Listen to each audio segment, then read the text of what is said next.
Japan's three megabanks plan, a joint stablecoin for FY2026.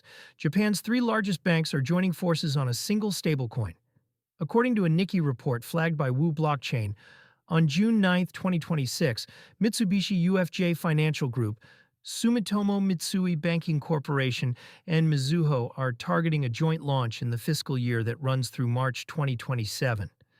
The token starts as a yen-pegged instrument aimed at corporate payments, with a dollar-denominated version reported for later in 2026. Three banks that compete for the same corporate clients agreeing to issue one shared token is the part worth pausing on. Rather than each megabank minting its own coin and splitting liquidity, the plan routes them onto common rails, so a payment from a MUFG client to a Mizuho client settles in the same asset. A settlement tool, not a consumer wallet. The first use case is wholesale, not retail. Reports describe the token as a way to speed up interbank settlement, cross-border trade, and corporate treasury operations, where payments still clear in batches and can take a day or more. A bank-issued stablecoin lets those transfers settle in minutes and cut the reconciliation work that sits behind every invoice. The economics favor the large corporate accounts the three banks already serve. Japan's megabanks hold relationships with hundreds of thousands of domestic companies between them, and a standardized settlement token compresses the cost of moving money between those accounts. That is a different product from the consumer-facing coins that fund most crypto spending today. Yen first, dollars next. The staging matters. A yen token launching in FY2026 is the domestic anchor, but the dollar version reported for late 2026 is the line that connects this to the global stablecoin market. Dollar stablecoins are where the volume is, and a regulated dollar token issued by Japanese banks would give corporates an onshore alternative to holding dollar-pegged stablecoins issued offshore. Reserves are expected to follow the now standard model, a 1.1 peg backed by short-term government bonds and cash, with issuance and operations run through a dedicated vehicle. That structure mirrors what regulators in the US and EU have pushed issuers toward, and it is the same backing logic that distinguishes a fully reserved stablecoin from the algorithmic experiments that failed in prior cycles. Regulators are in the room.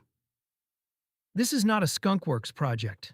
The initiative has moved with Japan's Financial Services Agency rather than around it, and earlier stages of the work were granted formal status under the regulator's Payment Innovation Track.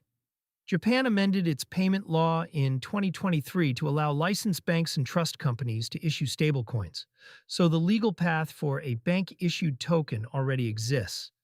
That is a contrast with much of the private stablecoin market, which grew first and sought rules later. For Japan, a bank-led token also fits a pattern. Domestic institutions have leaned into regulated onshore crypto products rather than ceding the ground to overseas platforms, and a shared megabank stablecoin extends that posture to the payments layer.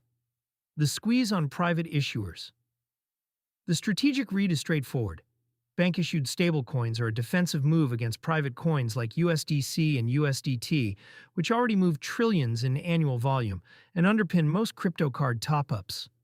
If corporates can settle in a regulated yen or dollar token from their own bank, the case for routing treasury flows through a third-party issuer weakens. It echoes what is happening elsewhere.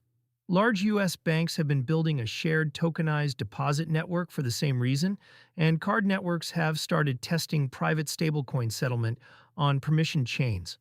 The incumbents are no longer watching tokenized money from the sidelines, they are issuing it. The consumer impact is indirect for now, since this token is built for corporate plumbing rather than card spending.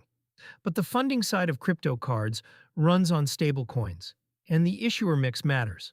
A future where a regulated bank-backed yen or dollar token is available on public chains would give wallets and card programs in Japan a new asset to settle against, one with a megabank balance sheet behind it instead of an offshore issuer.